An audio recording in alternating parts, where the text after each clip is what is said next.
Why would she have rebellion? Would she have everything she wants? Maybe it's not what she wants. Maybe she's tired of being pampered. How would she know what else there is if she's not allowed to see it? Books. How could she be a woman who isn't educated because she's considered like princess? Women are not need to be educated in this world. Maybe she has a nanny that secretly educates her.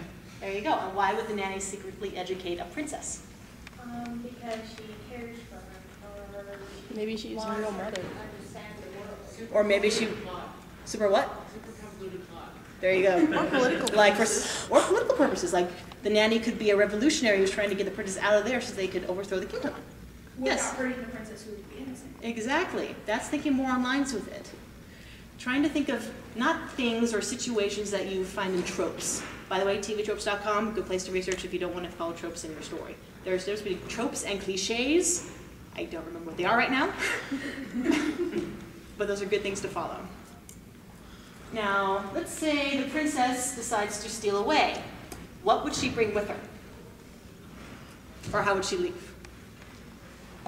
This is for everybody, not just the girls. Not very much and not very effectively. Not very much and not very effectively, yeah. Well, if the nanny is on her side, then maybe she could get the nanny to help her leave.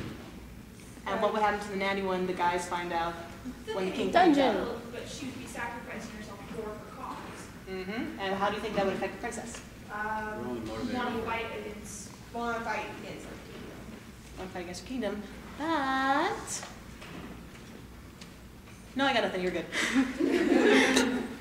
So. You guys ever check everything? No, I'm good. I'm just winging it. All right. Let's see. Female, male, chasing. Making every action a part of the story. There was this one story I read, most horrible I've ever read in my life. I'm sorry if I'm going to stories here, not webcomics. But it introduced this character who was a young man who was introduced by the fact that his father had to impregnate a woman at the age of 14, and therefore has a very tortured past. After that, the father is never mentioned again, and we never, and we never see that character trait again. If we're going to introduce a character trait, make it, hello, I'm talking. Somebody's playing with the lights all the time. The show's nice. Okay. If I start singing Phantom of the Opera, what do you think, Lula? This is what you do, you mess me up. Try to make actions integral to the plot. For example, if the nanny gives the girl a flower before she leaves, right? Flower might be an herb or something. It also might be a symbol later on in the story that reminds the girl what has been sacrificed in order to make her free. There are things you can do with characters, like certain scars.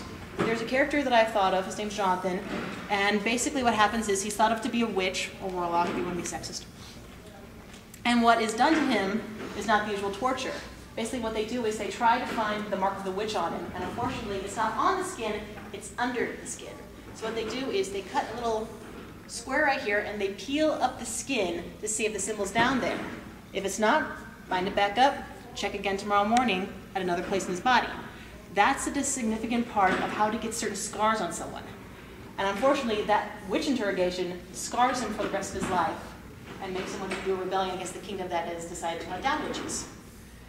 Now, he's not a witch himself, yet, but that's what scars him. That's the actions and the scars that reflect who and what he is. Making someone strange with just one eye color and the next and say it, oh, I'm doing it because it looks cool. I've seen people with strange eye color. Brown, green, not interesting.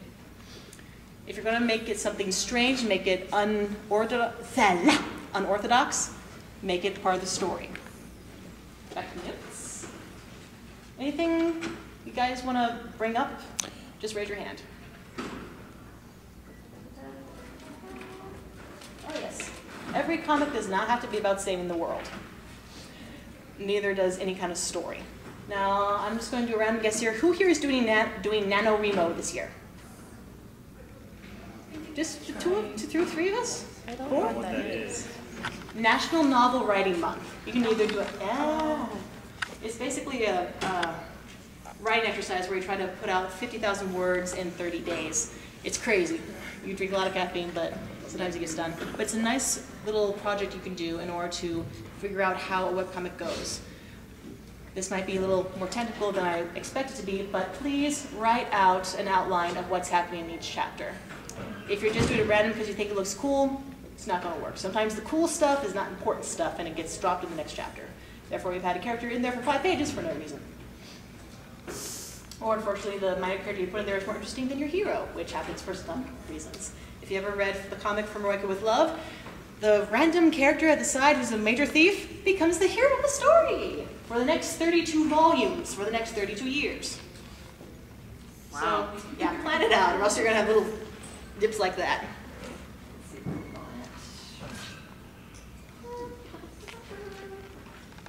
I like Interview with the Vampire to start off with the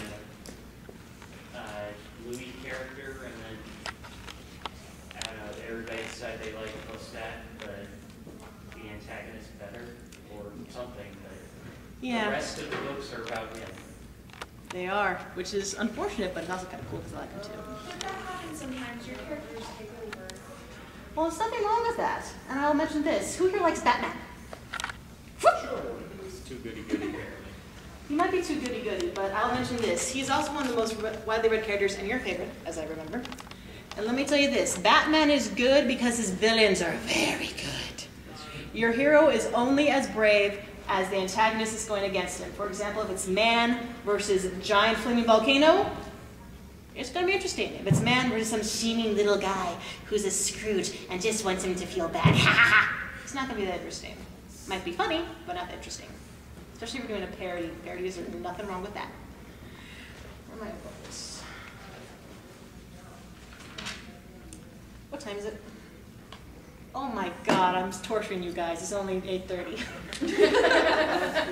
Like I said, if you have anything you want to say, speak out. I have a question. More on the part where you talked about like one character taking over on the other. Isn't that partial to like the reader and what they like in each individual character? Because like I have a problem like writing like about a specific main character that's like a tragic hero, whereas it might be depressing after writing about a tragic hero again and again and again, whereas other people actually like that and stuff. Well, there's nothing wrong with that. If it's basically what sometimes happens is the writer loses focus of what is the point of the story, and therefore heroes get jumbled. And there's nothing wrong with having more than one hero or heroine. Let's just use the word hero for both guys and girls from now on, please, because it's a little confusing for everyone else. Having more than one hero and moving it from one hero to the next in the adventure is actually a good thing. It keeps up pacing. It keeps things uncertain. When, like, if one hero starts to do something boring, shift to the next one. Just keep it going back and forth, like two guys dribbling a soccer ball to the goal.